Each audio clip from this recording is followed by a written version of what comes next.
Ma'am, may penalty po to. Pwede bang ang utusan kong hulihin si General Torre, ay si General Torre? Kausap ko rin ng Senate President na let's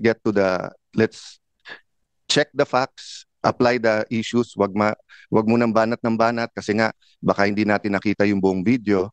So having said that, I think lahat naman na himasmasan, lahat naman po tayo ay nakapag-reflect.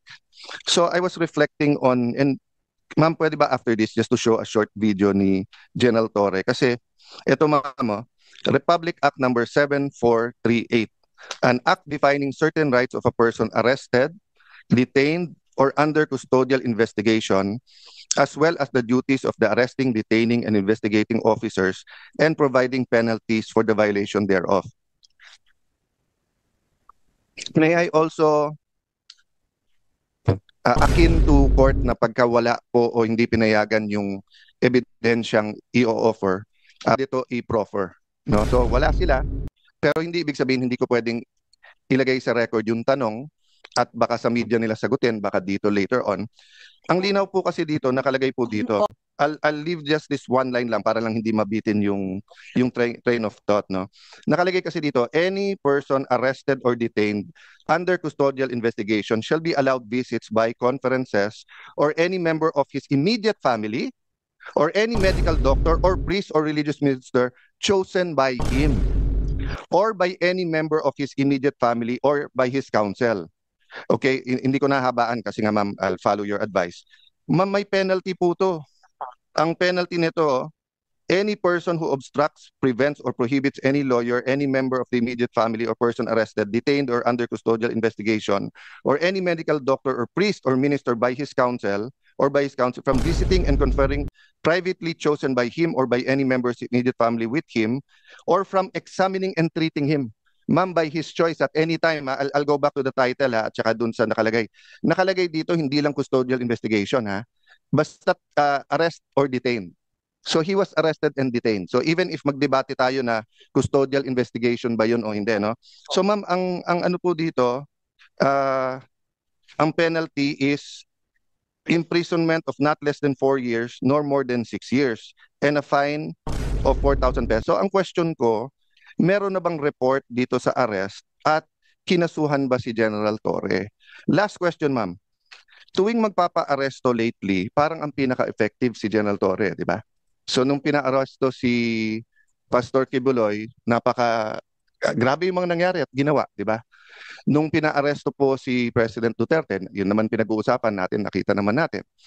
Nung nag-hearing po ako tungkol sa tulay na sa Isabela na gumiba, hindi po nag-a-attend si Secretary Bunoan.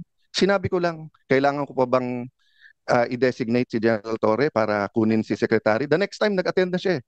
So ito tanong ko ma'am, pag nag-issue tayo ng subpoena at hindi siya mag-attend at kinontempt natin, pwede bang ang utusang kong hulihin si General Torre, ay si General Torre? Kasi effective, no? Dinata ko lang sa biro, but I think of all his interviews and sa nangyari, this is my last point ma'am, I'll submit to all my other colleagues. This is my point lang ma'am. Nanunood kasi yung buong PNP, nanunood yung mga teachers ng constitutional law, mga estudyante, nanonood ang mga estudyante ng criminology. And di ba sabi nga nila, yung bata, hindi mo pwedeng turuan sa salita. Natututo yung bata sa gawa. So ganun din sa gobyerno natin. Pag sinabi nung mayor, no corruption, pero corrupt siya, ang dating sa mga department head, pwede mag-corrupt. Di ba? Pag sinabi ng COMELEC officer sa isang probinsya, no cheating, pero pinayagan niya yung cheating or vote buying, ang papakinggan ng tao hindi yung salita, yung gawa So kung mali yung pagka-aresto, nangangamba ako na especially sa lugar na walang internet, walang cellphone, baka ito yung masunod humihingi sila ng counsel nila o doktor tapos hindi pagbibigyan, no? And then the last point doon ma'am is that bakit kapag ka lower rank, meron pong isang vlogger, di ba, na PNP, na nagsorry na kaya parang okay, pero hinuli, tapos kakasuhan. I understand that. At magandang rule yon na pagka ikaw ay sundalo o pulis, ay hindi ka basta pwedeng, hindi ka pwedeng partisan, di ba? Pangalawa, kailangan bantayan mo sinasabi mo. But I'll give you 2 examples, ma'am. Bakit po si General Torre, kung ano-ano sinasabi sa kung ano-anong interview, hindi naman napapagalitan?